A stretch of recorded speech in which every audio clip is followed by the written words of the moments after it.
El proceso siempre revela de qué estamos hechos, siempre. Por eso cada día me convenzo más que el secreto de un buen liderazgo es saber en quién delegar ciertas responsabilidades. Yo hablo mucho con otros pastores que me dicen, me dividieron la iglesia, el líder de jóvenes se llevó 40 jóvenes tras de sí, el otro fulanito se abrió una iglesia a 3 cuadras. Yo siempre le digo, la gente no tiene la culpa. Uno tiene que tener el discernimiento para saber qué lugar, qué sitio puede ocupar cada quien. ¿Quién está preparado para que le digan pastor? Porque a algunos le dicen pastor y se elevó como flatulencia de buzo.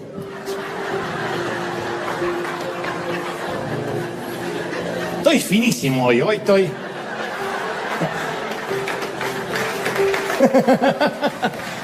Sí.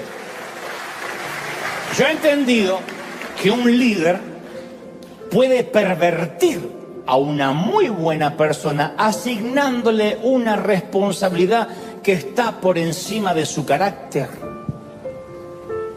No estoy diciendo entonces no se puede confiar en nadie, sí, pero uno tiene que saber que si le damos la llave del automóvil al nene de 8 años, lo estamos condenando a la muerte. No es que no lo amo, porque no lo amo no le doy el auto, porque un auto está por encima de su madurez, de su capacidad, de su edad. Entonces uno tiene que saber que uno puede pervertir una persona cuando le asigna algo por encima de su carácter, y Dios lo sabe. Por eso no nos asigna algo nuevo sin pasarnos por un proceso.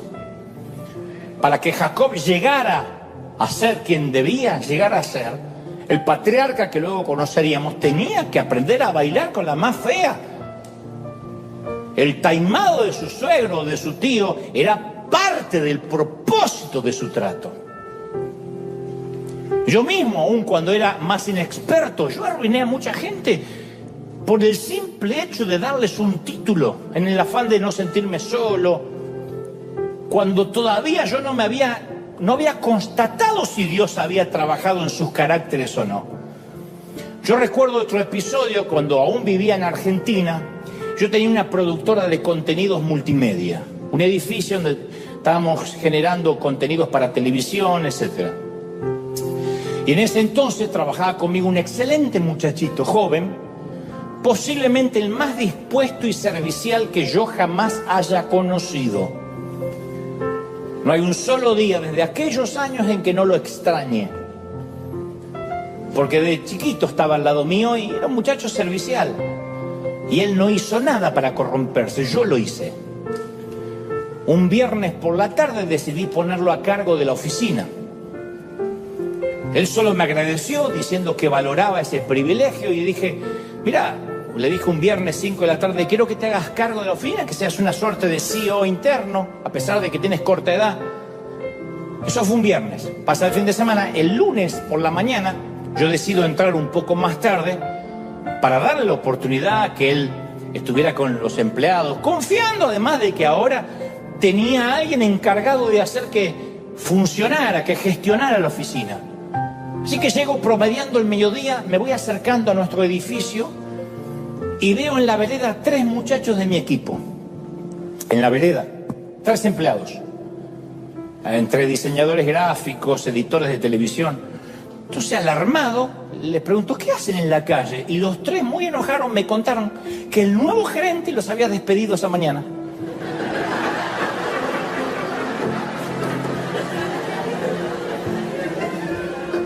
En 10 años yo no había despedido a nadie. Ustedes dirán, ¿aprendió de vos? No, yo nunca despedí a nadie. En 10 años me hizo falta. Este muchachito en 2 horas ya había echado a 3. Subí el elevador como una tromba, aturdido. Le dije, ¿qué crees que estás haciendo? Y el tipo estaba reclinado en su sillón con los pies sobre el escritorio. Y me dice, lo siento, pero yo no tolero que me falten el respeto. Así que decidí poner un poco de orden. Le quité el puesto de inmediato. La patada le debe doler hasta el día de hoy, metafóricamente hablando. Entonces, si alguien no fue procesado en el carácter, no está listo para una nueva asignación. Por eso hay tantos maltratadores dando vuelta. Por eso la palabra de cierta gente no sale sazonada con gracia. Porque la palabra tiene que ser predicada con verdad y con gracia. Para uno predicar con verdad y con gracia es como el médico que sale a operar pero no usa anestesia.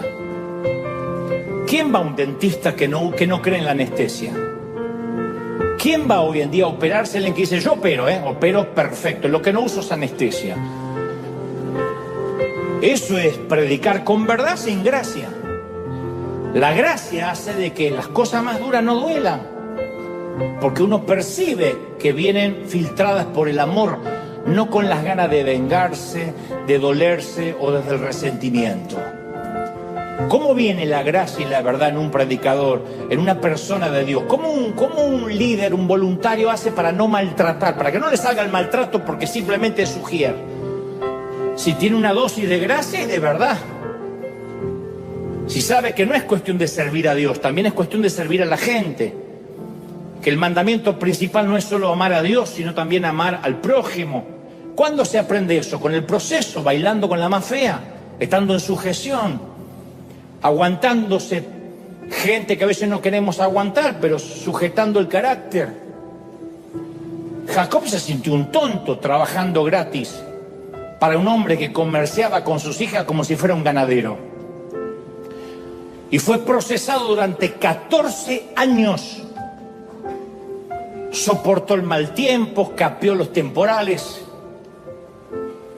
No solo sobrevivió a su temporada con Labán, la aprovechó, la capitalizó. Yo a veces digo, fulanito estuvo al lado mío tantos años, no aprendió nada. ¿Cómo puede ser que alguien esté? A mí me ha tocado estar al lado de hombres de Dios, mirarlos en su caminar, en su manera, cómo se comportan al viajar, porque mirar a un hombre de Dios o una mujer de Dios en un stage lo hacemos todos. Pero yo me ha tocado compartir almuerzos, ver cómo desayunan, cómo se comporta, cuál es el trato con sus familias. Y algo se te pega, algo, como dijo un predicador, uno es una manguera donde pasa el agua. Si el agua fuese la unción o la mentoría, y al final uno queda mojado. Pero sin embargo hay gente que pasa por nuestras vidas y sale seca. Y yo me pregunto, digo, ¿cómo no aprendió?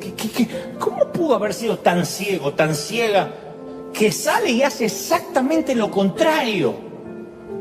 Y es porque nunca permitió que su carácter fuera moldeado.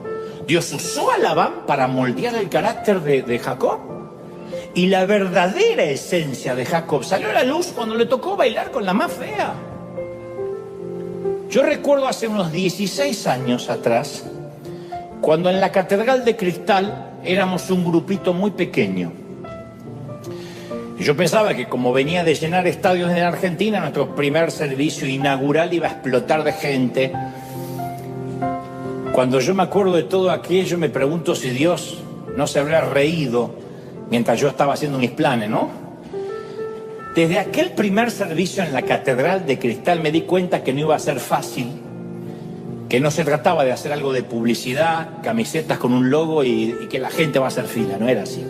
Algunos creen que las cosas de Dios es, como decía mi papá, soplar y hacer botellas, y no. Cuesta 30 años hacer un éxito de la noche a la mañana.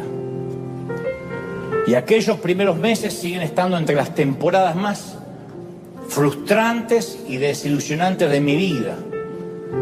Pero no la cambiaría por nada, porque las frustraciones de esos procesos nos enseñan las lecciones más valiosas. Recuerdo que la primera vez que yo pisé el campus de la Catedral de Cristal, llamo a mi pastor en Buenos Aires, a Claudio Freyson. Le digo, pastor, me acaban de contratar como pastor de la división hispana de Catedral de Cristal. Como siento silencio de otro lado de la línea, aclaro y agrego, dice, le digo, pero voy a probar durante al menos un año a ver qué tal esto. Si no resulta, siempre puedo renunciar y regresar a mi casa en Miami. Mi pastor me dice, mira, como eres mi hijo, como sos mi hijo, te voy a hablar como papá. No es así como funciona. Tienes que hacerte la idea que vas a morir ahí. Epa. Tienes que hacerte la idea que vas a dar la vida por esa gente. No sé lo que pueda pasar, pero tienes que, en tu mente, por tu salud mental, asimilar de que vas a pasar al menos una década en ese sitio. Vaya como te vaya y salga como te salga, porque si la gente percibe que eres un asalariado y un contratado que vienes a probar cómo es el pastorado, lo va a oler. Y no vas a tener nunca hijos, vas a tener huérfanos que vienen a ver a alguien famoso, pero nunca vas a tener una conexión. Nunca la gente va a sentir que tienen un papá. Porque para que un pastor se transforme en papá, no tiene necesariamente que compartir muchos asados juntos. Tiene que haber una conexión de compromiso. Pase lo que pase, este tipo va a estar acá. Puedo pasar el peor momento y no va a andar dando vueltas por el mundo, paseando, probando. Sabe que Dios lo asignó y hasta que cambie la orden va a estar ahí. Entonces uno tiene el sentimiento de raíz, de estar enraizado. ¿Cuál es nuestra reacción cuando sabemos que nos merecemos a Raquel? De hecho, trabajamos por ella. Raquel tipifica el sueño, el ministerio, el trabajo, el crédito, la casa, lo que sea. ¿Cuál es nuestra reacción cuando trabajamos por Raquel, pero durante esta temporada nos toca bailar con Lea? Ahí es cuando surge nuestra esencia, cuando nos toca bailar con Lea. Ahí se ve la gente, ahí se ve de qué estamos hechos. Pero con Raquel somos todos ungidos.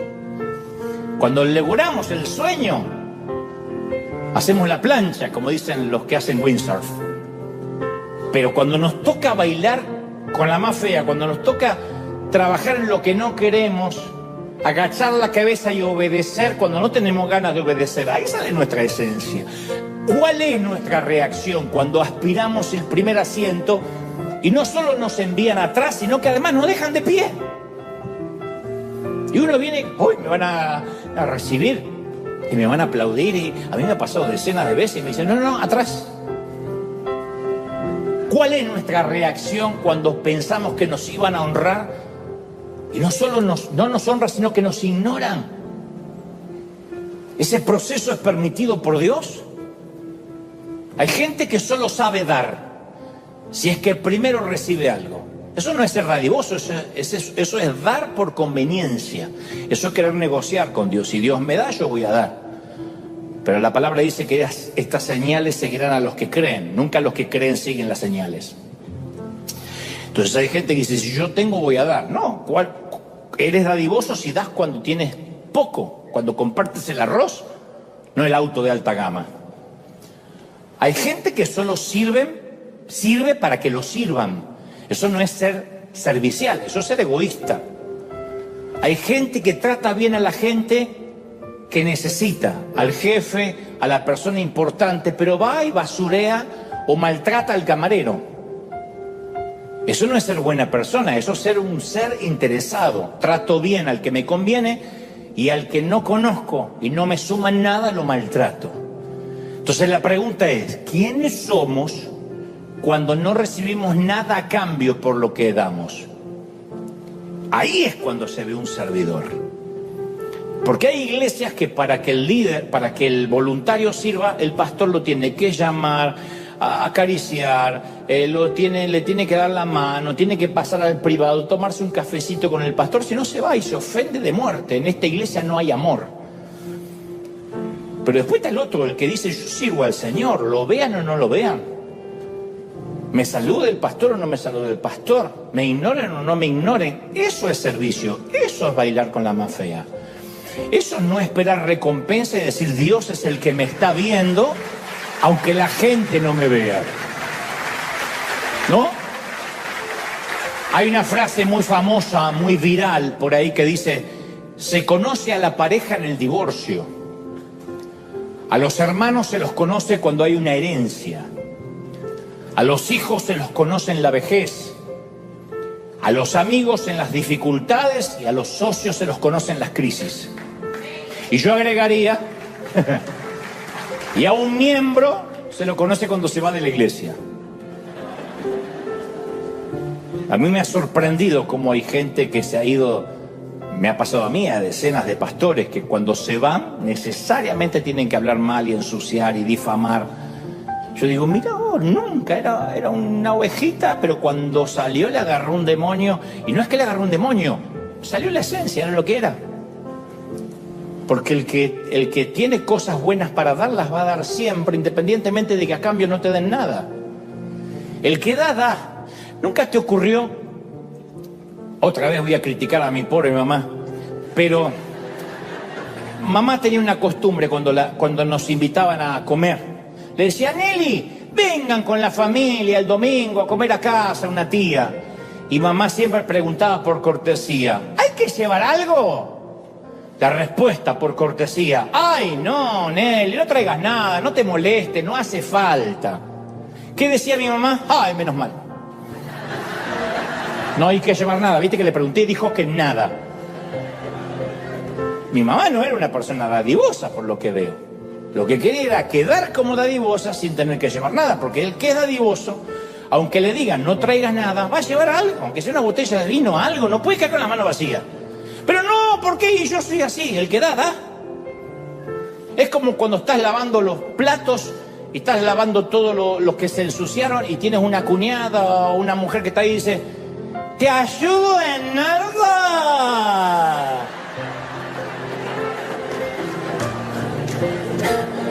¿Cuál es tu respuesta por cortesía? No, deja, yo veo cómo me arreglo, no sé cuándo voy a terminar, porque llega hasta el techo esto, pero no importa. ¡Ah, bueno! ¿Puede decir es servicial porque se ofreció? No. Quiere quedar como servicial, pero no sirve. Entonces la persona que es servicial es la que sirve cuando se trata de bailar con Lea. La persona que da es la que da cuando hay que bailar con Lea. La esencia de cada quien sale a la luz cuando le toca bailar con la más fea, no con la más linda. Ahí sale la esencia. Yo conocí a mujeres que me han dicho, yo pensé que conocía a mi esposo. Hasta el momento del divorcio. Me di cuenta que era capaz de desearme la muerte.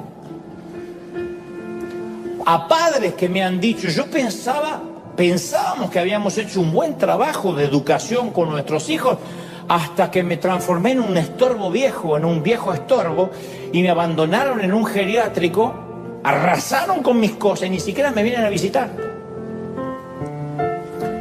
Por eso yo no estoy de acuerdo con ese dicho que dice el dinero cambia a la gente. Cuidado, No, eso no funciona así. El dinero no cambia a nadie. No tiene ese poder. El dinero solo sirve para exponer qué clase de persona era, aun cuando no tenía dinero. El dinero te expone nada más. Cuando eras pobre nadie le importaba cómo eras. El dinero no cambia a nadie.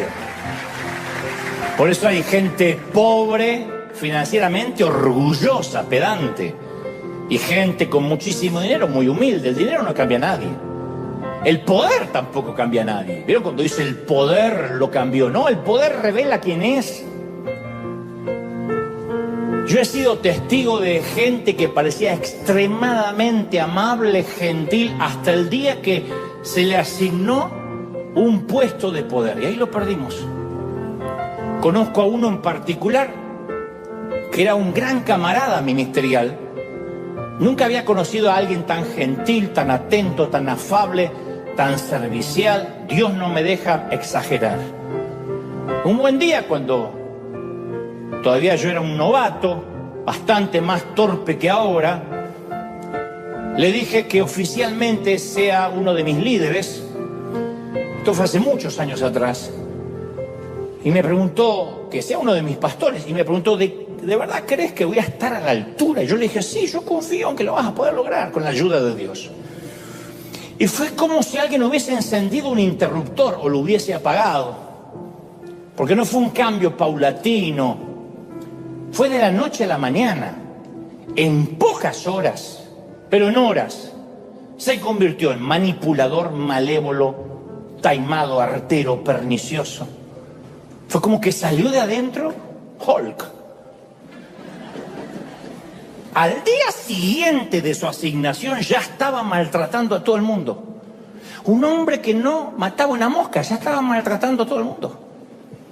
Y a la semana de tener ese flamante puesto de poder, me dijo que necesitaba el edificio de la iglesia que teníamos en aquel entonces para celebrar un cumpleaños familiar. Le dije, nosotros no hacemos eso. Nunca mezclamos los negocios del reino con la familia. Y aquel hombre, que había sido dócil y enseñable desde que lo conocí, que ahora llevaba una semana en su puesto, me respondió enojado, es que ahora que yo soy pastor pensé que podía tener ciertos privilegios, y me cortó el teléfono. Un puesto. Y no es que manejaba el Pentágono, un puesto chiquitito, en nuestro pequeño mundillo evangélico.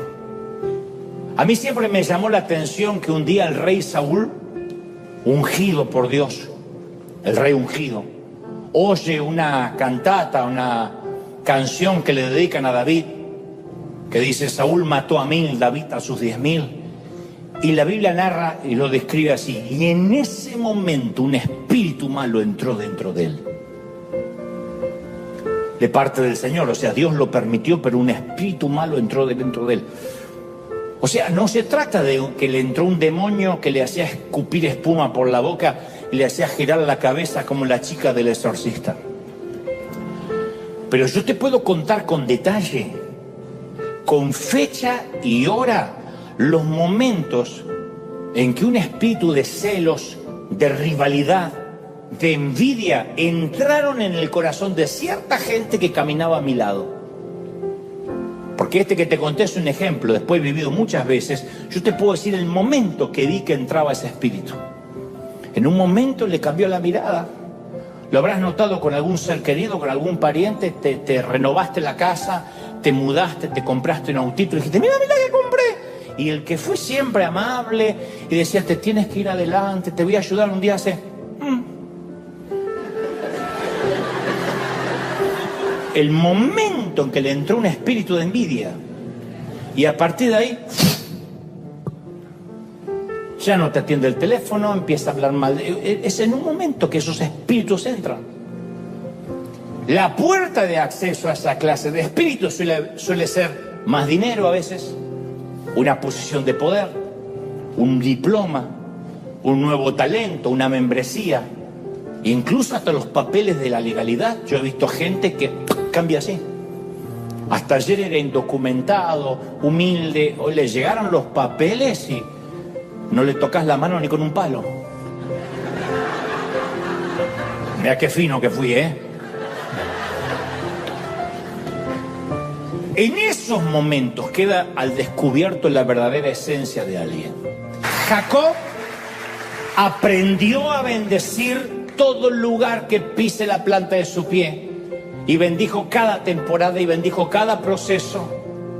Bendice el sitio que Dios te plantó si es que tu Raquel vale la pena. No subestimes a Lea, porque 6 de las 12 tribus de Israel saldrán del vientre de Lea. La mitad de tus éxitos vendrán de aquello que no te gusta hacer ahora. La mitad de tu unción, de tu éxito financiero, de lo que vas a lograr, vendrá luego de bendecir lo que no te gusta. Ese es el último examen que la mayoría no suele pasar. El examen de la sujeción, de la obediencia. Yo no predico esto para coaccionar a alguien, coercionar a alguien, decirle, uy, tienes que obedecer y pídeme permiso para todo. No, esto es para la vida, donde Dios te lleve. Hay un examen de lealtad, de fidelidad, que se va a ver siempre bajo presión. No subestimes, no menosprecies tu realidad. Es lo que nos toca ahora, toca esto. A veces toca bailar con la más fea. A veces tocan momentos que hay que bendecirlo. Y aunque uno no entiende qué tiene de lindo para bendecirlo, es lo que Dios está esperando. Cuando nos vamos al Nuevo Testamento nos encontramos con el árbol familiar de Jesús. Y lo que leemos que dice, Jacob fue el padre de Judá. No son los hijos favoritos de Jacob los que se mencionan, José y Benjamín, nacidos de Raquel, la que él tanto amaba.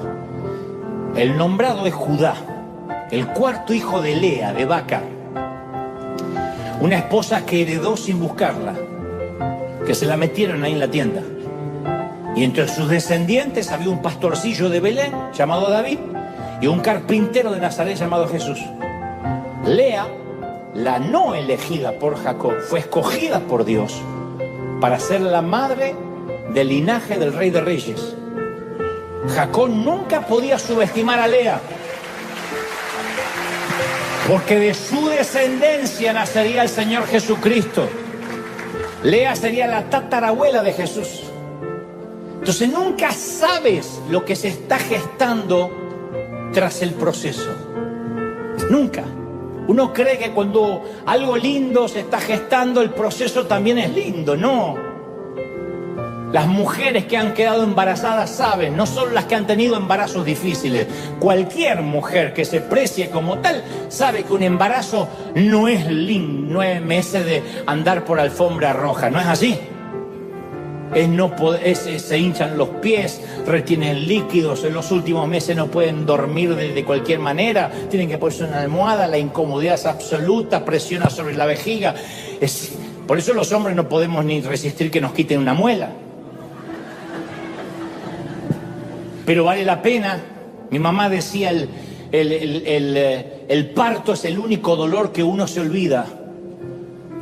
Porque no hay una mujer que cuando esté pariendo con epidural o sin epidural diga, ay, me gustaría 8 más. Ninguna. La mayoría piensa, primera y última vez, debut y despedida. A los 2 años, ay, tenemos otra. Yo tuve piedras una vez en los riñones, que dicen que es el dolor más parecido que un hombre puede sentir al dolor de parto, porque las piedras tienen que pasar por los riñones, por la uretra. Y nunca dije, ay, qué ganas de tener piedras otra vez, nunca. Pero si Raquel, si el destino vale la pena, el proceso también. La gracia de Dios nunca se rinde. Dios se valió de este lío polígamo para procesar a Jacob. Dios le había hecho una promesa y él nunca rompe sus promesas. Y para cumplir esa promesa nos va a meter en el crisol, nos va a meter a sacudirnos para que quede el grano y toda la paja se vaya. Eso va a pasar. Porque después de todo es bueno bailar con Lea. Cuando alguien te rechazó, cuando sentiste aquella soledad como un castigo de Dios, y después descubriste que te enamoraste de verdad, o Dios te enseñó a vivir sola o solo, te das cuenta que fue la gracia de Dios que te protegió de algo peor.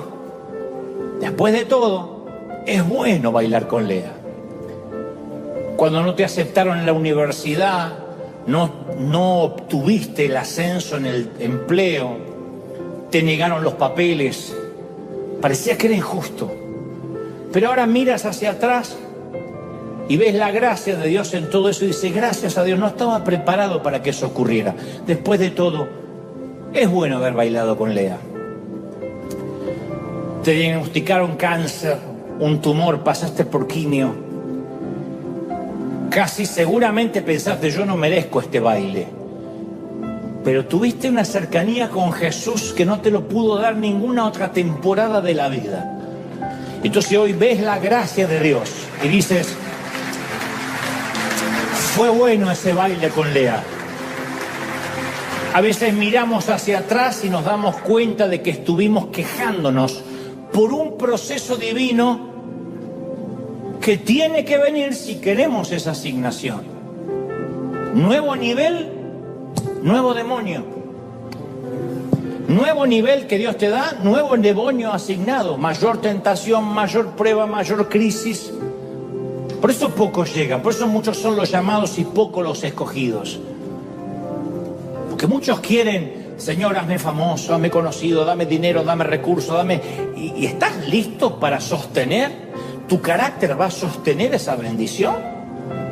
Porque Dios te ama tanto que si sabe que esa bendición te va a quebrar, no te la va a dar.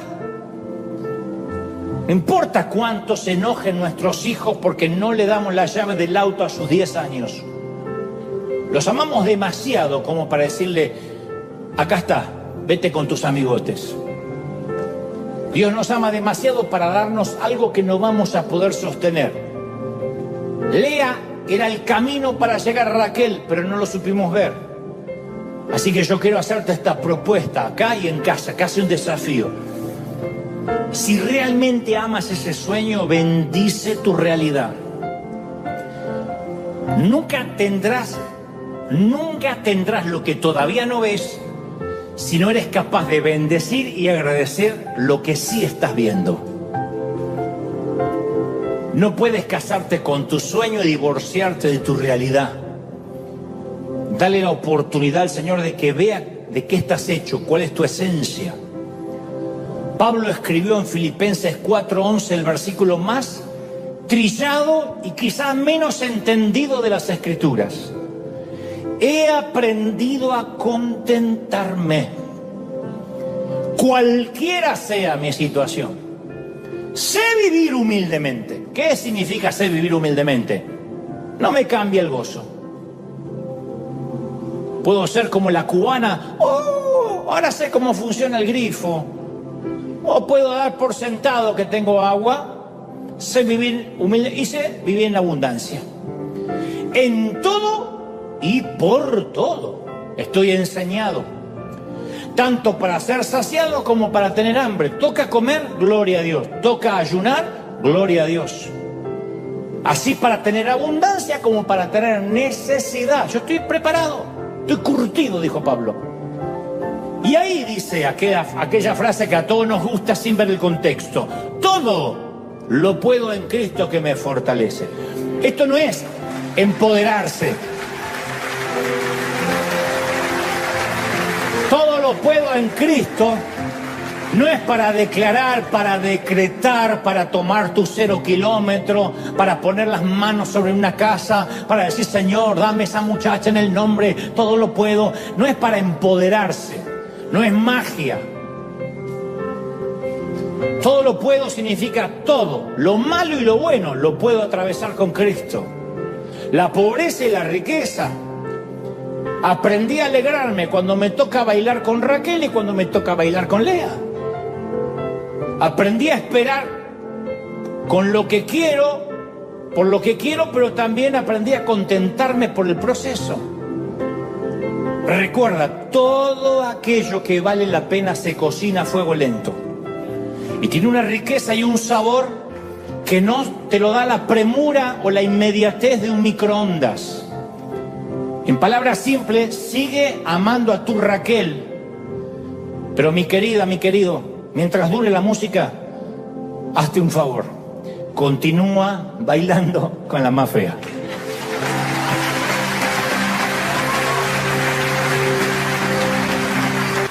Cuando uno sabe que papá puede estar o puede no estar, hablo de la paternidad espiritual en cualquier parte del mundo. Yo pensé, bueno, capaz que tenga razón mi pastor, pero yo sé que me va a ir bien. Y cuando pasaban los meses y la congregación no crecía, literalmente yo me sentía bailando con la más fea. Digo, ¿qué cuerno hago acá? Y como si fuese poco, apenas comenzamos a crecer, los anglos deciden vender el campus y dejarnos en la calle. La Catedral de Cristal naufragó, la iglesia hispana quedó a la vera del océano con un pequeño bote. Parecíamos los sobrevivientes del Titanic. ¡Jack! Y aún tengo una gran cantidad de preguntas sin responder respecto a aquella temporada. Pero de aquella experiencia yo salí con una nueva convicción. Si no aprendemos a bendecir nuestra realidad, nunca Dios permitirá que nos casemos con nuestro sueño. Yo creo en la planificación. No planificar es fracasar. Pero algunas veces nuestros planes tienen que fracasar para que triunfen los planes de Dios, porque los caminos son diferentes a los nuestros. Son más altos que los nuestros. ¿Están conmigo, sí o no? Si no hubiésemos bailado con la más fea durante 6 años, 3 en la catedral en quiebra, otros 3 dando vueltas por los hoteles sin edificio propio. Hoy no existiría River. Nunca hubiésemos podido enviar casi 43 millones de dólares al resto del mundo, además de bendecir al planeta con los mensajes. Entonces, pocas cosas son tan desorientadoras como esos tiempos intermedios entre la profecía y el destino. Entre lo que Dios me prometió y lo que me toca vivir ahora. Es como decir, voy a Las Vegas. Los que sabemos que vivimos acá, hay 4 o 5 horas hasta Las Vegas en automóvil, a una velocidad promedio. Las Vegas puede ser bonito de noche, la iluminación, pero el camino a Las Vegas, mejor que tengas en mente que vas a Las Vegas, porque ni señalización hay. De acá, no sé cómo será para ir de otras partes del país, pero de acá es un camino interminable donde en un momento es solo de montañas y montañas, montañas y montañas. Bueno, eso es la vida a veces. Uno no puede maldecir el viaje esperando ser transportado inmediatamente al destino. Es como digo siempre, la gente que dice, ay, mi sueño es tener un restaurante. Ay, yo digo un restaurante con comida rica, poner mis cuadros. Cree que el restaurante es la parte de afuera, que él ve como comensal. El restaurante es lo de adentro, la cocina que nunca entraste, ese caos, ese infierno. Donde los chefs, los cocineros, los que están friendo papas, se insultan, se pegan, se golpean, que no llegan, que se les cae la comida. El que quiere un restaurante tiene que conocer la cocina. No creerán la cantidad de gente que se enamora del pastorado porque cree que es la foto, ponerse un traje negro y el micrófono ahí. Y no es así. Pero es como el que mira al cantante y dice, ¡ay, yo quiero ser cantante! ¡Yo quiero ser como la Celine Dion! ¡Ah! ¿Quién fuera Luis Miguel? El Luis Miguel canta de los 4 años. No tuvo infancia, no tuvo juventud. El padre le hacía vivir cualquier caos para poder facturar. Entonces uno a veces ve la tierra prometida y no logra divisar el desierto. Y no hay nada que sacuda mejor nuestra vida que un mal diagnóstico, un despido, documentos de divorcio, que a veces... ¡oh! Lo bueno de eso es que nos obliga a buscar a Dios con una intensidad que no podemos fabricar de otra forma. El bailar con Lea tiene su manera de ponernos de rodillas. Y la forma en que manejemos ese baile, esas frustraciones, es lo que va a determinar si el resto de nuestra vida va a ser una tragedia o una comedia. Nosotros no podemos controlar lo que nos sucede, pero podemos controlar cómo reaccionamos a lo que nos sucede. Tu cónyuge te engaña, tu hijo está cada día más rebelde, tu jefe te despide injustamente, alguien te hiere de una forma que parece estar más allá de tu capacidad para sanarte. Aún así, tú escoges la actitud con la que vas a atravesar ese baile. Volviendo a nuestra historia, cuando el Señor vio que Lea no era amada, le dio hijos. Mientras tanto, Raquel, la bonita, permaneció estéril. Lea tenía hijos de Jacob, pero no tenía amor. Raquel tenía el amor de Jacob, pero no tenía hijos. Entonces el tono y la agitación de la mesa de comedor en esa casa habrá sido una locura. Raquel y Lea se despreciaban. Era una batalla de voluntades y de úteros. Las dos doncellas eran rivales. Era un nido de avispas de discordia doméstica. Ambas eran estériles, ambas. Una estéril de afecto y la otra estéril de hijos. Y Jacob estaba atrapado en el fuego cruzado, entre el fuego cruzado de 2 esposas.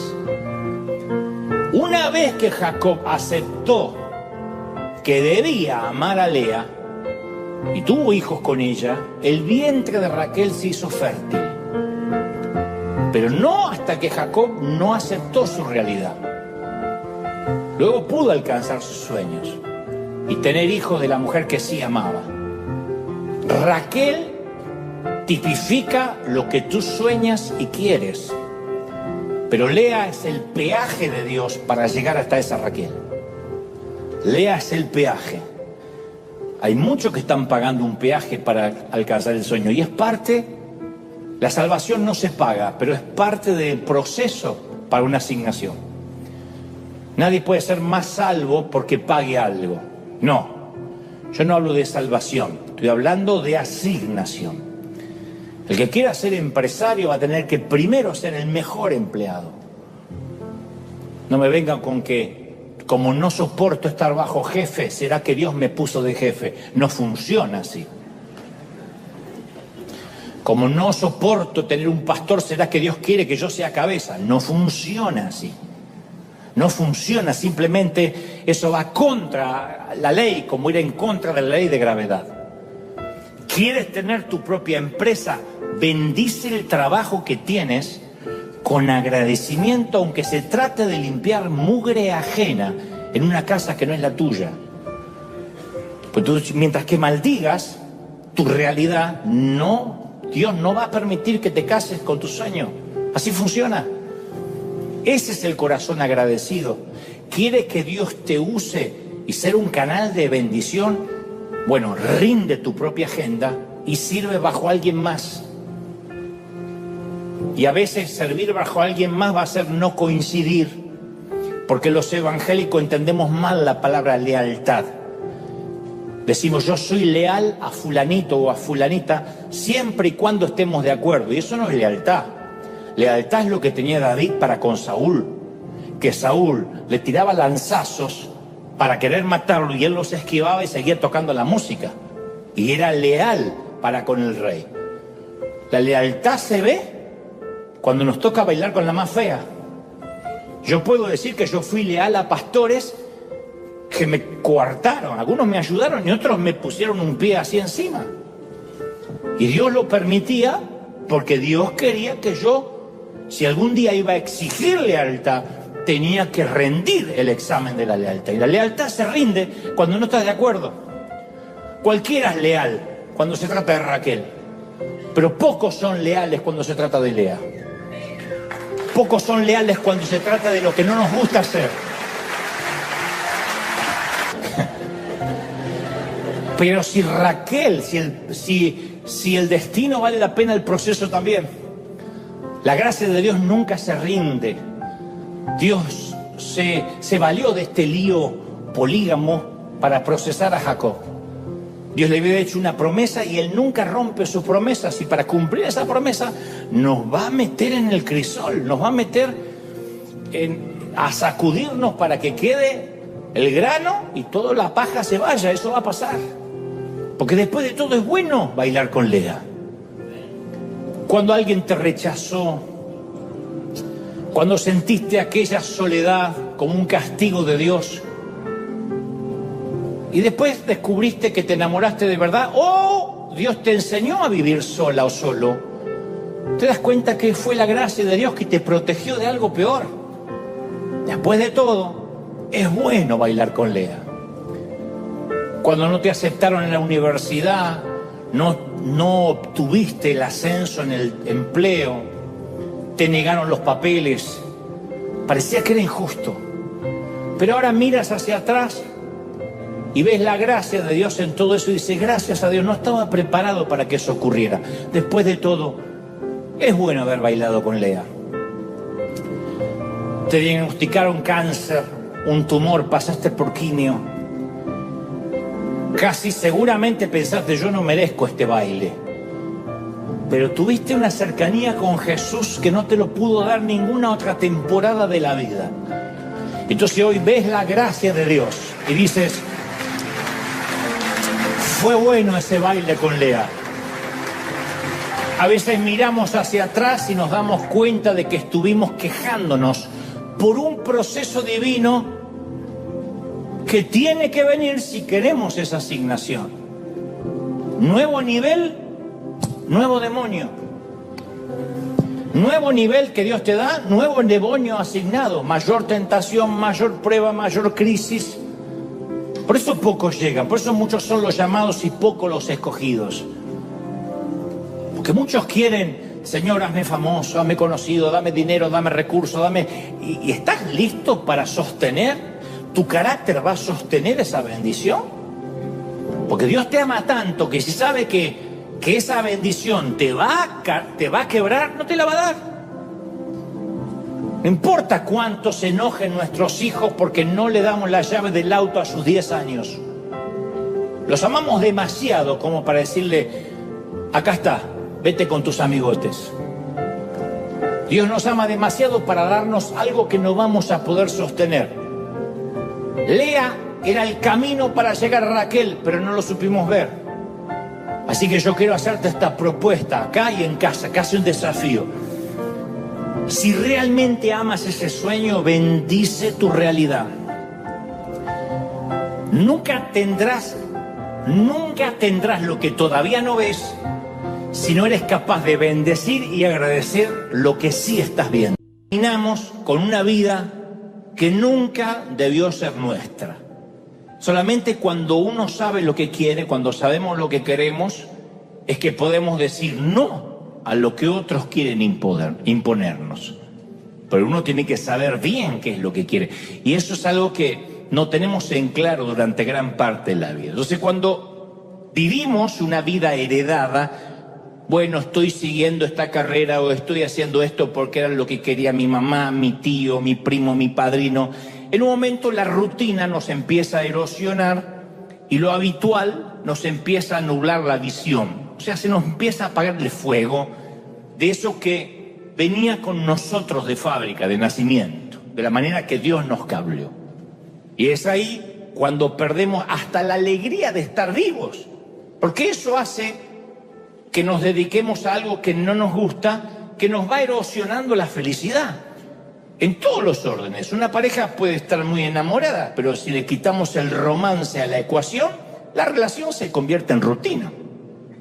El nacimiento de un niño es maravilloso, es milagroso, pero comenzamos a cambiar pañales a la madrugada y empieza la rutina.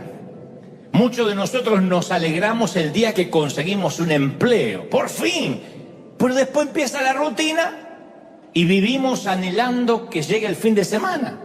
Conozco un montón de gente que se arrastra de lunes a viernes o de lunes a sábado esperando el domingo. Entonces, uno de los peligros más grandes a los cuales nos enfrentamos cuando en la vida aprendemos el cómo hacerlo y nos olvidamos el por qué lo estamos haciendo. En todos los órdenes. Uno puede venir a la iglesia, sabe cómo venir, sabe cómo cantar, pero olvidó el por qué venía a la iglesia. Pasa en el empleo, pasa en una pareja, pasa con los hijos. O sea, aprendemos el cómo y olvidamos la razón, el por qué. Entonces, tendemos a pensar y actuar de acuerdo a un sistema de creencias heredadas, que aquí lo hemos hablado en muchas ocasiones, que se le llama predisposición heurística. Aunque suene medio raro el nombre, suene a una epidemia, pero es un tema psicológico, es un proceso cognoscitivo increíblemente complejo, pero que el resultado final es el embotamiento mental. Cuando uno hace las cosas sin pensar, vive sin pensar, respira sin pensar, va al trabajo sin pensar, cría hijos sin darse cuenta que está criando hijos.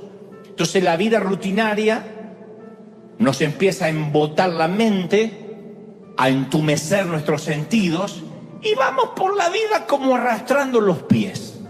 Yo no sé si vuestras madres le han dicho lo que la mía, deja de arrastrar los pies, porque uno en un momento en la vida pasa por la adolescencia como un mamut arrastrando los pies.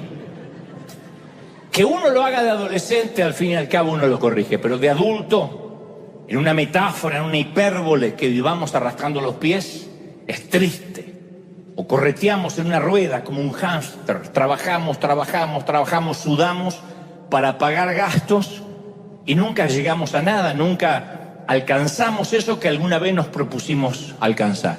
Quizás piense, bueno, ok, Dante, pero la rutina paga los gastos. Está bien. Y tienen razón. Un trabajo digno no está mal. Uno tiene que trabajar para pagar los gastos. Uno no puede ser un hedonista que hace lo que le gusta y le pagan por hacer lo que le gusta siempre. A veces hay que trabajar, agachar el lomo y hacer lo que hay que hacer. Lo que estoy diciendo es que lo que nos termina hartando es la tiranía de lo conocido. Cuando el tengo que hacerlo reemplaza el quiero hacerlo. Aún aquí dentro de la congregación, de la iglesia, los que están de voluntarios y dicen, oh, hoy toca, se le empieza a notar.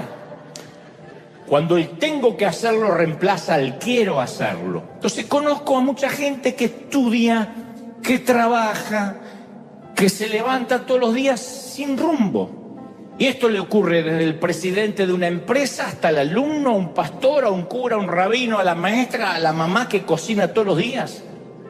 Y todos nos identificamos con esa tendencia de empezar a vivir sin rumbo, hasta incluso, insisto, en las relaciones personales.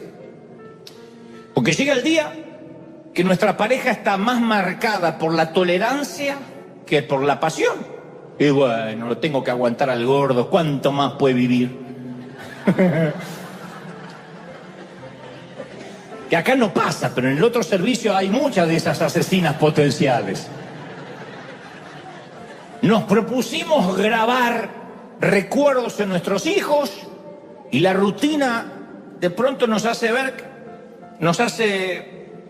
hacer que los veamos criar o que los criemos mirando una pantalla. Entonces hay gente que ve a sus hijos, los ve crecer en la cama, porque cuando se van a la mañana están dormidos, cuando vuelven está dormido. Y un día nos damos cuenta que sucumbimos ante la mediocridad y la rutina de una vida que no queríamos, que no era lo que habíamos planificado. Entonces nos volvemos frustrados, irritables, y estamos hartos de ser quienes somos, porque no era la vida que habíamos planificado. Y lo irónico de esto es que muchos de nosotros seguimos anhelando un futuro distinto, un futuro nuevo, pero mientras nos aferramos al pasado, porque es lo único que conocemos. Queremos que Dios nos dé algo nuevo, todos decimos queremos que Dios nos dé algo nuevo, pero nunca permitimos que nos arrebate lo viejo. Entonces no podemos tomar lo nuevo si no dejamos lo viejo. Y si no somos conscientes de eso, nuestro futuro termina siendo una extensión de nuestro pasado, como un pasado que se alarga, en lugar de que sea algo diferente como lo habíamos soñado. Y nuestro pasado, lo que es aún peor, puede convertirse en una cárcel que perpetúa las creencias de los que nos criaron. Uno tiende a repetir las cosas de los padres que no queríamos repetir. Entonces, de algún modo, no sé si es intencional, creo que es más inconsciente, reproducimos la misma cultura con nosotros, con lo que nos rodean, de la manera en que nos criaron. Ustedes dicen, ¿está mal eso? Y si uno repite lo malo, sí. Lo engañoso del caso es que a veces nos pasamos la vida intentando no ser como nuestros padres. Que por una cuestión de buen gusto, no le voy a preguntar quién se pasa la vida intentando no ser como los padres, pero lo cierto es que llegamos a ser como la persona que menos nos queríamos parecer. Esto es lo peor. Durante las terapias o durante las consejerías siempre surge la frase, yo juré que nunca iba a ser como esa persona que despreciaba, pero estoy dándome cuenta que estoy llegando a ser exactamente como esa persona. Y yo conozco esa lucha interior, porque en muchas ocasiones yo me propuse no ser como la peor versión de mi padre, que me dejó algunas cosas buenas y otras no tan buenas, no son para contar. Y yo me propuse no ser como él, pero a veces me asusto porque me veo actuando como él. Me escucho la voz y es la voz de mi papá. Ya bastante que tengo las manos de mi papá que se parecen más, pero a veces escucho que es la voz de mi papá y hasta digo frases que a mí me irritaban cuando me las decía. La famosa, vamos a ver, de acá al sábado puede pasar muchas cosas. Esa manía de no comprometerse como todo político que tienen los padres, ¿no? Hay una historia asombrosa en la Biblia que relata que Jacob estaba cansado de lidiar con su suegro que era tramposo y canalla. Entonces Jacob solo quería casarse con su hija y Labán, que así llamaba su suegro, siempre terminaba timándolo y, para hacer la historia corta, hasta le cambió el salario 10 veces. Un timador, un tramposo. Entonces un día Dios le da un sueño a su yerno, a Jacob, y le dice: te voy a dar la manera de negociar con tu suegro. Quiero que le digas que van a dividir el rebaño, que tú te vas a quedar con las ovejas y las cabras que estén moteadas y manchadas. Que esto es una locura, porque casi no hay ovejas manchadas. Las ovejas no son cebras. No hay muchas cabras manchadas. Como que... Pero aún así Dios le dice: tú te vas a quedar con las manchadas y que él se quede con todas las de un solo color. Un pésimo arreglo para Jacob, pero así se lo había dicho Dios. Porque entre el rebaño, insisto, y nacen muy pocas crías de varios colores. Así que el suegro, pillo, y algo argentino, dicen los teólogos, aceptó de inmediato. Dice: claro, me fascina. Y Génesis 30:37 relata que por orden expresa de Dios, Jacob tomó unas varas verdes de álamo, de almendro, de plátano, le saca tiras de la corteza, descubre lo blanco de las varas y coloca las varas que había descortezado delante de los rebaños, pero en los abrevaderos, donde venían a beber. Y ahí es donde se apareaban también las muchachas y los muchachos. Y los rebaños bebían, miraban el palito que estaba así moteado, y tenían crías rayadas, moteadas y manchadas. Yo estaba leyendo que algunos expertos afirman que Jacob, al quitar la corteza de las ramas, pudo haber expuesto alguna sustancia nutritiva del agua, y eso hizo cambiar el color de los pelajes de las crías jóvenes al beber esa agua. Lo que sea, esto no es una lección de agricultura, es la manera que nosotros reproducimos nuestra manera de pensar o de actuar. El abrevadero es eso que siempre miramos como un referente, incluso a veces sin darnos cuenta. Proverbios 23:7 dice: porque cuál es su pensamiento en su corazón, así es él. Como uno piensa, es como uno actúa. No hay forma de ser diferente. Entonces a veces desperdiciamos un montón de energía intentando no ser alguien, no ser algo. Pero para no ser ese alguien o ese algo, incluso para poder evitarlo, tenemos que tenerlo enfrente nuestro. Uno dice: no quiero ser como mi madre. Para eso tienes que mirar a tu madre, para no imitarla. Entonces, si uno ve lo que no quiere ser, termina reproduciéndolo, igual que estas ovejitas y estas cabras. Esto explica por qué tanta gente que creció maltratado, de pronto de grande vuelve a maltratar a sus hijos, del mismo modo que sus padres usaron de él o de ella. Uno dice: pero ¿cómo puede ser que repita el patrón? Se prometieron nunca llegar a ser como sus padres y llegaron a ser exactamente como ellos. Me están mirando todos con ganas de suicidarse, más de decir: a mí me está pasando, pero déjenme avanzar. Para empezar a sanarnos, tenemos que conocer cuál es el sistema de creencias que heredamos sin querer. ¿Cuál es el sistema que viaja en nuestros genes, en nuestro entorno? Las investigaciones psicológicas afirman que el concepto que tenemos sobre nuestra vida es definido por un pequeño puñado de experiencias de nuestra infancia. Uno podría decir: no, porque cuando llegamos a Dios todas las cosas son hechas nuevas, pero aún así los adultos de hoy somos los niños de ayer. Entonces el 99% de las experiencias se desvanecen en el abismo del subconsciente. Es mentira que uno dice: yo me acuerdo de toda mi niñez, tu abuela. Uno se acuerda el 1%. Si no, no habría lugar, no habría los suficientes gigas en el cerebro para almacenar toda una infancia. Y ese 1% es lo que nos define. Y manejar esos recuerdos es determinante. Porque somos la suma de lo que hemos sido, de lo que hemos hecho y las personas que hemos conocido. Eso somos hoy. Entonces, ¿cuáles son nuestros primeros recuerdos? ¿Qué nos viene a la mente? ¿Cuáles son los sucesos buenos, malos que marcaron nuestros años en la escuela primaria, en la secundaria, en la universidad? Porque si sufriste bullying, que en ese entonces no se decía bullying, se decía hacete hombre, te marca, ¿no? En caso de una dama, aguántatela, pero te van marcando. ¿Cuáles son los primeros recuerdos? Entonces lo que nos va a sorprender es la forma que esos sucesos aparentemente insignificantes le dan forma a nuestro sistema operativo subconsciente, hasta a la manera que vemos a Dios. La forma que fuimos creados, si no la sanamos, va a determinar hasta la forma que nos relacionamos con Dios. Y esos sucesos aparentemente superficiales determinan nuestra forma de ver la vida, de actuar.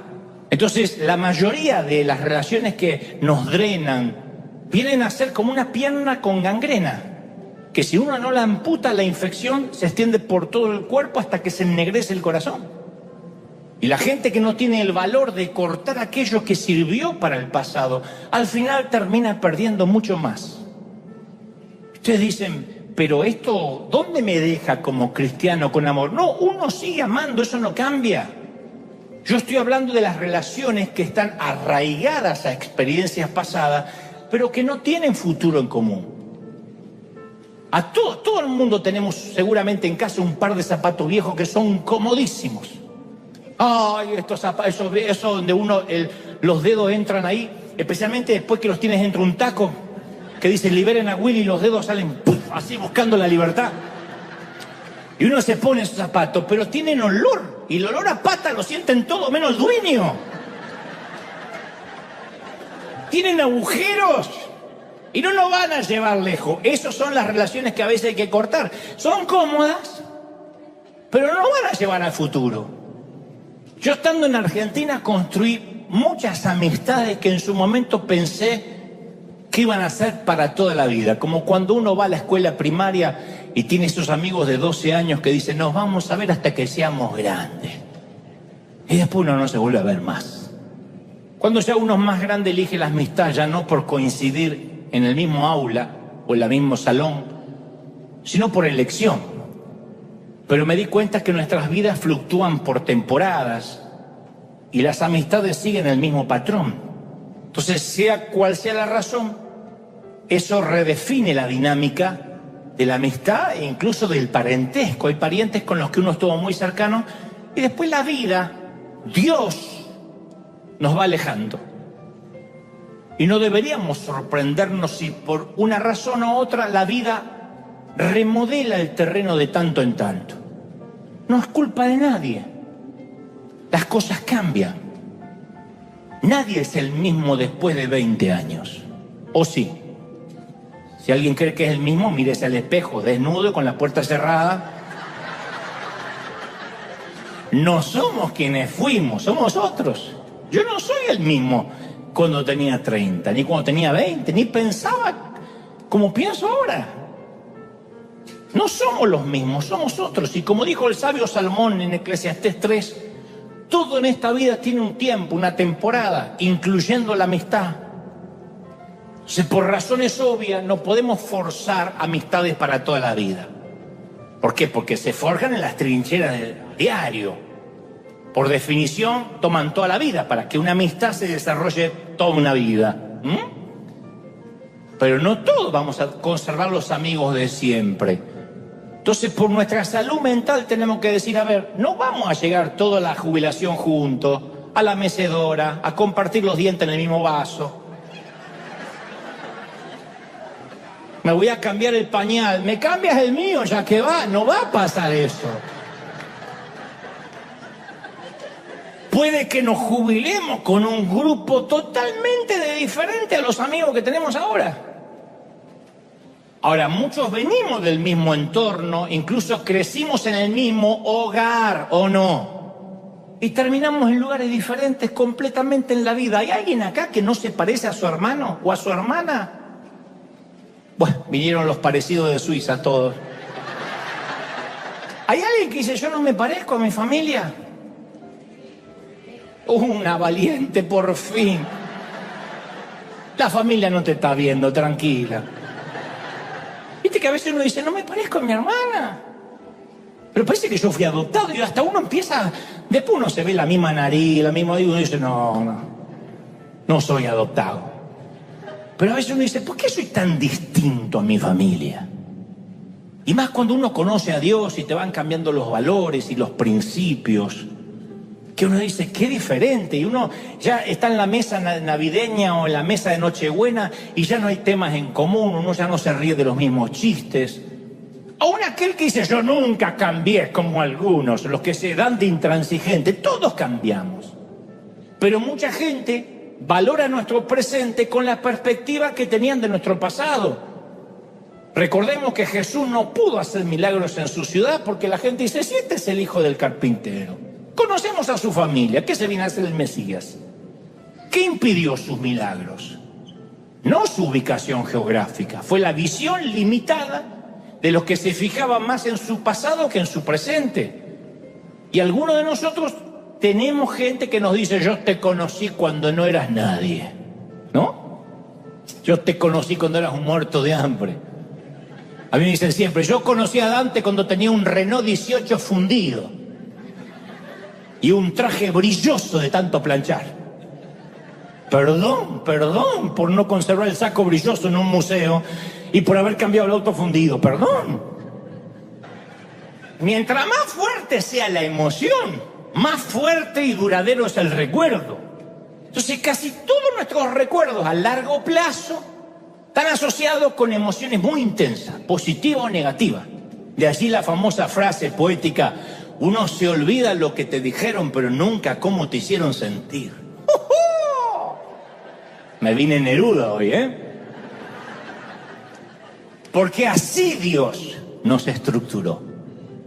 Uno dice, voy arriba, pero es por más como me siento que lo que me dicen. O las canciones, como Dios me hace sentir. Eso es lo que uno nos marca, lo que sentimos. Entonces el 99% de nuestras experiencias del pasado se olvidan con rapidez porque no las sentimos.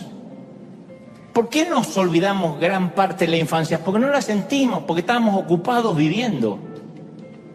Por eso es muy sanador la mayordomía, la manera que manejamos nuestros recuerdos. Y a veces uno tiene que ser consciente y desfragmentar algunos recuerdos. En lugar de mantener un registro de agravio, de ofensa, hay ciertos recuerdos que no conviene tenerlos, por mucho que los hayas sentido negativamente. No conviene que ocupen lugar, porque van a ocupar el lugar de otras cosas. Entonces tenemos una tendencia natural a recordar lo que deberíamos olvidar y a olvidar lo que deberíamos recordar. Y vamos a ver que a medida que envejecemos, en tu caso, yo todavía no llegué, pero a medida que estás envejeciendo, uno ya no recuerda cosas, uno tiene el recuerdo del recuerdo. Uno va a empezar a recordar cosas que en realidad nunca sucedieron así. Los recuerdos no son objetivos. A medida que uno envejece, los recuerdos son muy subjetivos.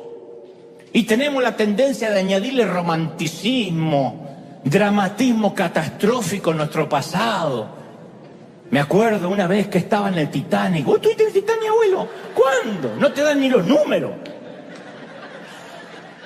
Mi abuelo me contaba una historia que yo llegué a pensar que era el padre Rambo. Me contaba unas historias. Cuando estuve en la guerra, agarré mi fusil, salía la vieja y decía, callate viejo, que no fuiste ni siquiera al servicio militar. Y él se enojaba porque no se sentía un mentiroso. De tanto contarlo, él ya había estado en la guerra. Dice, ¿qué es esta cicatriz? ¿Qué es esta cicatriz? La operación de la vesícula, decía la vieja.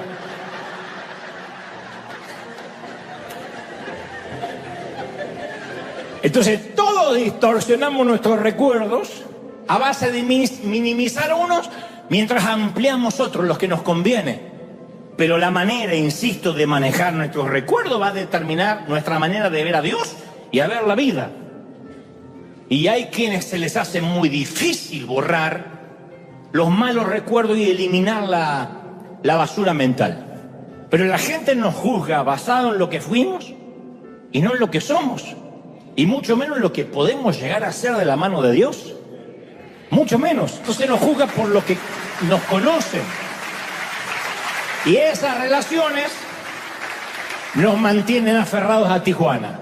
Y parte del lastre que resistimos de dejar y que nos llevamos al viaje de la vida, también es esa gente que ven dónde estás ahora, pero no se acuerdan todo lo que tuvieron, no saben lo que tuviste que hacer para estar donde estás ahora, o no tienen idea de tus procesos, de tus batallas. Ven una foto tuya en la casa y dicen, qué lindo en Yanquilandia, qué fácil. No saben que tuviste 8 trabajos para poder pagarla. La gente ve nuestra tierra prometida, pero nunca conocen, ni quieren conocer nuestros desiertos. Y nadie puede apreciar la magnitud de nuestro éxito si no ha visto la ferocidad de nuestras luchas. Y caramba, que la mayoría de los que están acá se han roto el lomo, han trabajado, han tenido que separarse de sus seres queridos, han tenido que renunciar a jugar con los chicos porque este es un país donde uno no se puede colgar del cable y tengo DirecTV gratis, me agarro el gas y me copio. Gloria al Señor por todo lo que me puedo colgar. Esto no pasa. Pasarán otras cosas, pero esa no.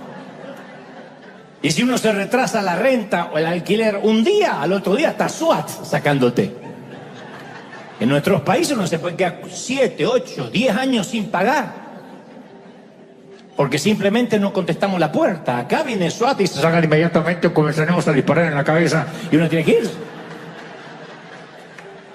Pero te ven y dicen, ay, qué fácil. A mí me dicen siempre, qué fácil Dante, que puede hacer muchas cosas, pero claro, tiene los recursos. Y yo digo, ¿no será que tengo los recursos porque siempre hice muchas cosas? ¿No será que trabajé? ¿No será que me forcé, que le creí a Dios? Porque yo también nací en el mismo Tijuana y sin recursos. Cuando yo nací en San Martín, Buenos Aires, y nací, no le dijeron a mi mamá, señora, le acaba de nacer un hijo con recursos.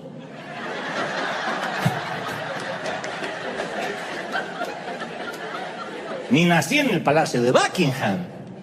Entonces, como dijo una famosa conferencista, Brené Brown, si no estás en el ring, si no estás en el cuadrilátero recibiendo una paliza de tanto en tanto y solo estás criticando sentado en los asientos baratos del teatro, no estoy interesada o interesado en los comentarios sobre mi vida. Punto.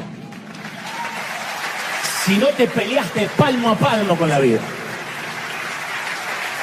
Entonces hay mucha gente que no conoce de dónde venimos y el precio que tuvimos que pagar. Y seguramente habrás escuchado este dicho, hay que quemar las naves.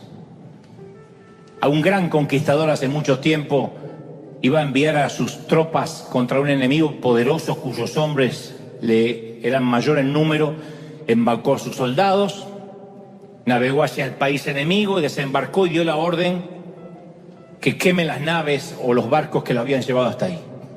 Y al dirigirse a sus hombres dijo, ved cómo los barcos se convierten en cenizas, en humo. Esto significa que no podemos dejar estas playas a menos que ganemos. No hay retirada, o vencemos o morimos.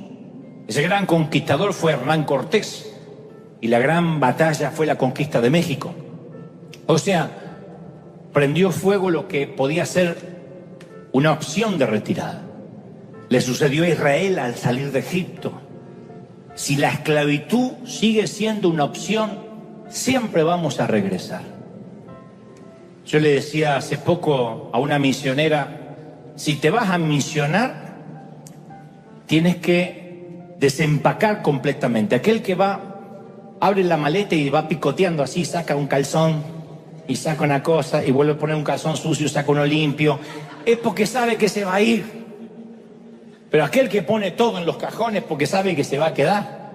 La opción de que si las cosas se ponen mal me voy es lo que hace que no tengamos raíces en nada. Imagínate un marido que se casa así. Y yo me caso, si a los 3 meses estás una loca, yo me voy. O viceversa. Entonces, si siempre hay una forma de retirada, vamos a ser esclavos. ¿Cómo lo llamamos? Seguridad, comodidad, plan B. Pero yo lo llamo el viejo Tijuana. Kansas. Israel tuvo 370 años atado a la esclavitud. grandes en cuerpo, débiles en espíritu para resistir. Lo más difícil es dejar las creencias, quitarnos el perno del entorno, de las cosas, y eso no le corresponde a Dios, ¿eh? El peso hay que despojárselo. Uno no puede decir, Señor, quítame el peso, quítatelo vos. Sácame de las redes sociales, sácala vos las redes y la va a sacar Dios. Que se mueran los chinos que crearon el TikTok. No, hay que sacar TikTok del celular. Son los grilletes que nos distraen y nos impiden salir de los límites de Egipto. Israel tenía un comisario de tributos. El objetivo no era hacerlos trabajar, sino destruir sus espíritus. Querían doblegar a toda una raza para que generación tras generación sirvieran a sus captores. Como dijo Al Pacino, interpretando al coronel Slade en la famosa película del 92, Perfume de Mujer. Él dijo, en la guerra tuve muchos muchachos y los vi amputados de uno y hasta dos de sus brazos. No hay nada tan cruel como un espíritu amputado, porque no hay prótesis para eso. No hay prótesis para un espíritu amputado. Por mucho que vayas tras el sueño americano, por mucho que te vayas a los Estados Unidos, a Europa, con un espíritu amputado vas a ser un esclavo donde vayas. A menos que uno corte con el pasado definitivamente, queme las naves. ¿Qué nos impide dejar Egipto? Hebreos dice, despojémonos del peso que estorba. Entonces, insisto, quitar el pecado es más sencillo, uno se arrepiente y ya. Pero el peso, para el peso hace falta valentía. Más cuando hoy en día es una ofensa salirse de un grupo de WhatsApp. ¿Por qué se salió del grupo de WhatsApp de las madres? Porque estaba harto de las madres que comentan el gasecito del Matías. Pero no entiendo, hicimos algo, perdón, hicimos algo y te empiezan a llamar porque te saliste del grupo de WhatsApp. Hay gente que podría orar, tengo que salir del grupo de WhatsApp de mi familia, no sé cómo, y salí. Entonces, cuando Israel fue libre, tuvo nostalgia por los sabores gastronómicos de Egipto. Ellos salieron de Tijuana, pero nunca se sacaron Tijuana de adentro. Nunca se sacaron a Argentina de adentro, aunque salieron de Argentina. Y Números 11:5 dice, ¿cómo echamos de menos lo que comíamos en Egipto? Comíamos pepinos, melones, cebolla, ajo. No importa que eran esclavos, ellos extrañaban lo que comían como esclavos. Entonces hay aromas que a veces regresan y nos dan nostalgia de tener eso que ya no va a ser. Y los aromas están conectados con la memoria emocional o no. Y ese ajo y cebolla para los esclavos nunca fue gratis. Es como internet, como la red. Si algo en internet es gratis, es mentira, es porque tú eres el producto. La comida de Egipto era gratuita, pero para mantenerlos fuertes para la esclavitud. Entonces es hora de quemar las naves, mi amiga, mi amigo. En cierta ocasión Jesús dijo, nadie que mire atrás después de poner la mano y los ojos en el arado es digno del reino de Dios. Hay que prender fuego al pasado, no hay opciones. Si queremos un buen futuro necesitamos un pasado en llamas. Y eso es lo que llamo un incendio intencional. Es decir, hay cosas que están buenas y otras que no están buenas. El pasado es lo que hemos hecho, donde hemos estado, quiénes somos. Y cada día tenemos que escoger entre vivir en ese pasado o crear un futuro. Nos vamos a tener que acostumbrar a las pastillas para la garganta de este lado de la frontera, al dulce de leche de estas vacas.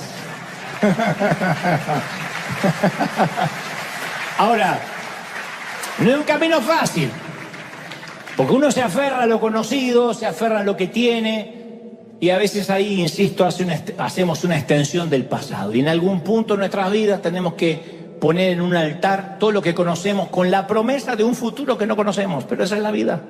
Eso es casarse. No podemos decir, yo me voy a casar, pero si la cosa sale mal me voy con mamá. Yo sé que algunos lo hacen, pero eso no es casarse. Hay que quemar a la vieja, hay que quemar lo viejo. Dicho esto, yo no te voy a mentir.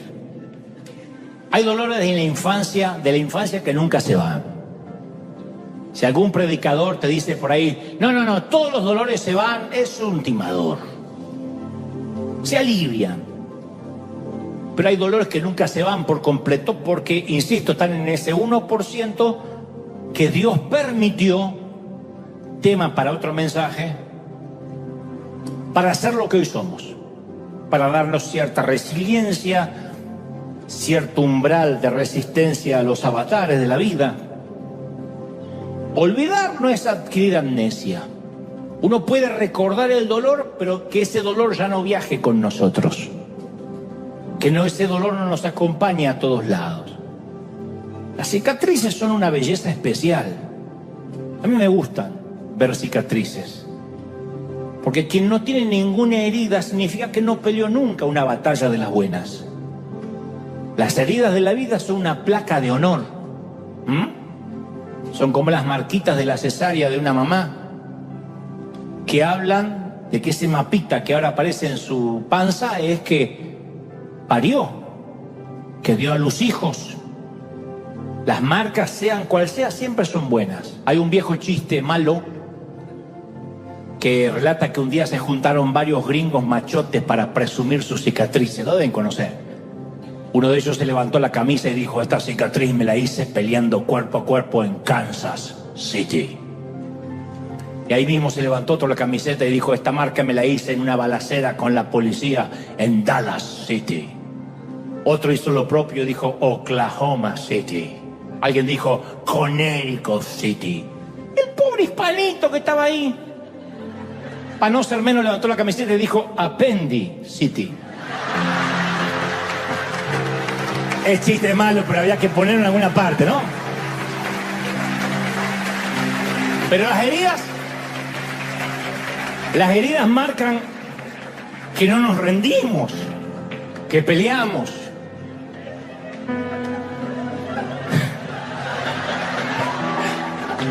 No era el momento, lo sé. Lo que trato de decir es que una vez que sacamos el aguijón, la sanidad es inevitable. Entonces no tenemos que pasarnos la vida tratando de no parecernos a alguien, de no repetir el patrón de los padres, sino más bien podemos dejar que Dios redima nuestro pasado y haga algo con esas cenizas. Hace más de 100 años, unos pescadores estaban cenando al lado del mar de Escocia, intercambiando anécdotas de pesca. Uno de ellos hace un gesto así con la mano para describir el tamaño de un pez que se había perdido y su brazo cayó sobre la charola, sobre la bandeja que la criada traía la cafetera y el café, y salió volando el café y pegó contra la pared y dejó una mancha indefinida de color marrón. Y el dueño de la posada se lamentó y dijo, hoy voy a tener que volver a pintar toda la pared. Tal vez no, dijo un extraño. Permítame trabajar en la pared. Como no tenía nada que perder, el propietario aceptó la oferta singular. El hombre sacó lápices, pinceles, óleos en su maletín de artista, trazó unas líneas alrededor de las manchas, aplicó sombras, colores en la salpicadura de café y empezó a surgir una imagen definida. Dibujó un ciervo con una cornamenta formidable y el hombre puso su firma en la parte de abajo, pagó y se fue. Era Sir Edwin Spencer, un famoso pintor inglés, conocido por sus pinturas sobre vida silvestre, sobre animales. Y en sus manos, un error se convirtió en una obra maestra. Entonces las manos de Dios hacen lo mismo con nuestra infancia. Él viene y pinta encima de los borrones dislocados de nuestra infancia y hace una obra de arte. Dice, este Dante que tiene síndrome de Asperger y es tímido, y mirá los padres que tiene, uy, los hermanos que le tocó, y el abuelo que está loco que cree que estuvo en la guerra, y es más pobre que una rata, y no tiene posibilidad ni ir a la universidad, lo mandaron de técnico electrónico, y con esa mancha Dios dice, no voy a dejar que determine su identidad el entorno, no voy a dejar que eso lo defina. A mí lo que me define no es el día que me estrellaron contra la pared. Es el día en que Dios hizo una obra de arte con mi mancha, con mis cenizas. Y el mal manejo, insisto, de los recuerdos puede ser tan debilitador como una minusvalía mental. Porque la gente que vive atascada, un pésimo recuerdo, no puede recibir lo que Dios le da, no puede ir a futuro. Yo una vez te conté que El Mago de Oz fue una película estrenada en 1939, que seguramente trabajó ahí mi abuelo, que sigue siendo un clásico del cine mundial. Que básicamente la historia de Dorothy, una niña que vivía en una finca en Kansas, interpretada por una gran actriz, Judy Garland, y que a raíz de un tornado acaba en un mundo extraño e imaginario. Esa es la novela llevada al cine. Y ahí se acuñó una frase célebre del cine que Dorothy le dice a su perro Toto cuando llega al mundo de Oz. Le dice: me parece que ya no estamos en Kansas. Esa frase se utiliza para cuando cambia nuestro entorno habitual, cuando cambian los rostros conocidos, cuando cambia la forma rutinaria de vivir, cuando cruzamos la frontera para venir a vivir a este país, los que somos inmigrantes. Pero se utiliza en los negocios, en la política, en cualquier ámbito que sea diferente al Kansas del cual crecimos. A efecto de contemporizar la frase, podríamos decir: ya no estamos en Chiapas, ya no estamos en El Salvador, ya no estamos en Buenos Aires, ya no estamos en Tijuana, por ejemplo. Yo voto por la frase: a partir de ahora ya no estamos en Tijuana. Yo sé que no nacieron en Tijuana todos, pero por lo general nos atrae lo que conocemos. Así que yo voto por decir, para que no sea tan gringa la frase, ya no estamos en Tijuana. El día que ustedes predican, pongan Buenos Aires o el ejemplo que quieran. Ahora, existen los barrios para chinos, para hispanos, para gente de color, para gente pobre, para gente rica. Hasta un famoso predicador americano allá en los 80 intentó hacer un barrio privado solo para cristianos. Porque lo seguro, como dije una vez, lo limitado nos hace sentir tranquilos. Es una aldea controlada por lo que conocemos. Y la mente estrecha nos dice que no hay más nada allá, más allá de la jurisdicción de Tijuana, que no hay más nada allá de Buenos Aires. Entonces vivimos nuestra propia pecera con problemas familiares agotadores que nunca se terminan y nunca podemos ver el futuro porque nos empieza a envolver la rutina de las creencias.